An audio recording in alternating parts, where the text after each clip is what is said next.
Bonjour, on est en direct du marché de l'art, c'est Marion Dupuy-Schreiber et je suis Art Advisor. Marché de l'art, mais il est où ce marché de l'art? C'est sans doute parce que je suis économiste de formation que j'aime rappeler d'une part qui dit marché, dit rencontre entre une offre et une demande, dans un contexte précis, soit une situation et un lieu à un moment donné,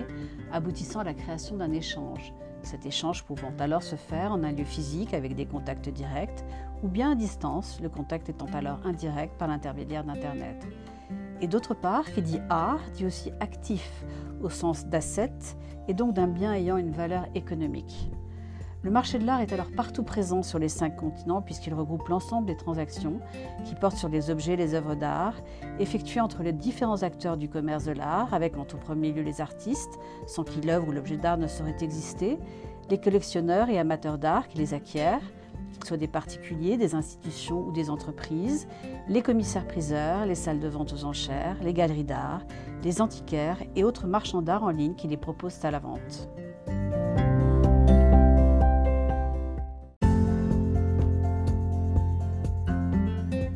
Il est d'usage de faire la distinction entre le marché de l'art dit primaire, soit celui de la première vente de l'œuvre d'art de gré à gré à un prix fixé par l'artiste, par une galerie, lors de foires internationales, celles-ci venant rythmer tout au long de l'année, dans un ordre quasi immuable, le parcours des collectionneurs à travers la planète, et le marché de l'art dit secondaire, soit la revente d'une œuvre d'art, avec notamment les ventes aux enchères qui suivent principalement cette stratégie, même si certaines peuvent être le lieu d'un premier échange entre l'œuvre d'un artiste et un collectionneur.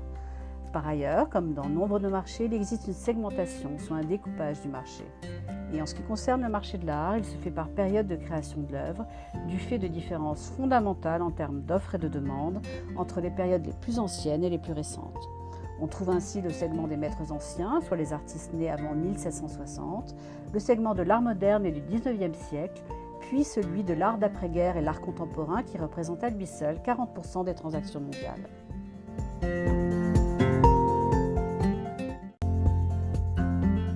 Chaque année au mois de mars sont publiés les bilans du marché de l'art de l'année précédente. Les analystes et l'ensemble des acteurs scrutent alors l'évolution de ce marché planétaire hors norme et peu régulé, qui concerne désormais les 5 continents et qui a la particularité depuis sa transformation numérique d'être ouvert et accessible 24 heures sur 24, 7 jours sur 7. En ce qui concerne l'année 2019, elle a été caractérisée par 2 tendances. Des ventes mondiales d'art et d'antiquités estimées à 64,1 milliards de dollars, mais en baisse de 5% sur un an, ramenant le marché à un niveau légèrement supérieur à celui de 2017. Et cocorico, la France, comme le seul grand marché à contrer cette tendance à la baisse, puisque les ventes y ont progressé de 7% à 4,2 milliards de dollars, sa part de marché mondial passant de 6 à 7%, situant la France en 4e position en tant que place de marché derrière les États-Unis, la Chine, le Royaume-Uni et devant l'Allemagne. Si les ventes en ligne ont été estimées à 5,9 milliards de dollars en 2019, soit en baisse de 2% par rapport à l'année précédente, elles ne représentaient que 9% des ventes sur le marché de l'art en valeur.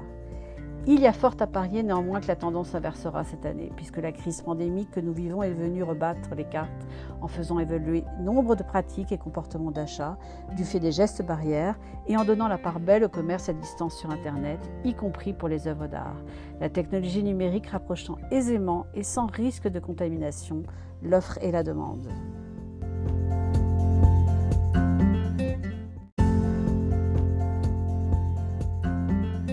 Dès le premier épisode, j'ai instauré ce rituel de la minute de mise en pratique. Imaginons aujourd'hui que vous ayez envie d'acquérir une œuvre d'art. Où allez-vous la dénicher? Le sourcing des œuvres d'art, soit leur recherche, est évidemment dans un marché de biens rares, voire uniques, le moment essentiel de votre démarche d'acquisition.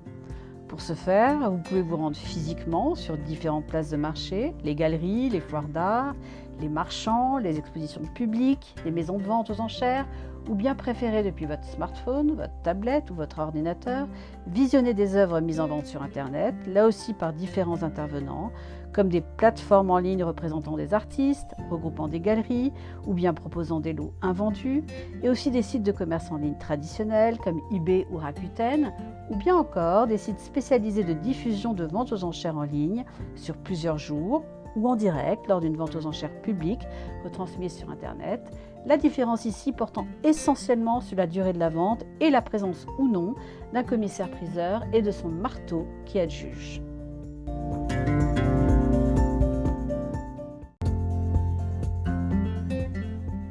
Certains experts estiment que le potentiel du marché de l'art sur la valeur globale des œuvres d'art existantes dans le monde serait de 3 000 milliards de dollars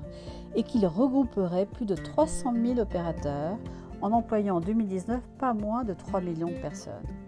Et à l'ère du tout digital ou presque, ces acteurs du marché de l'art n'échappent plus à l'utilisation des technologies numériques avec toujours plus d'acquisitions en ligne. Car si la transformation numérique du marché de l'art était en marche depuis plusieurs années déjà, permettant des offres en ligne 24 heures sur 24, 7 jours sur 7, partout dans le monde à une portée de clic, c'est vraiment une pandémie qui a provoqué un ajustement rendu certes nécessaire par les gestes barrières, mais qui va complètement dans le sens des pratiques d'acquisition de la nouvelle génération de collectionneurs. Alors, où que vous soyez, quel que soit le moment de la journée, n'hésitez plus à vous connecter physiquement ou à distance au marché de l'art afin de dénicher aux 4 coins de la planète l'œuvre ou l'objet d'art qui vous enchantera. Voilà, c'était En direct du marché de l'art, épisode 2, il est où le marché de l'art? Restez à l'écoute pour un prochain épisode et comme nos amis anglo-saxons aiment à le dire, stay tuned!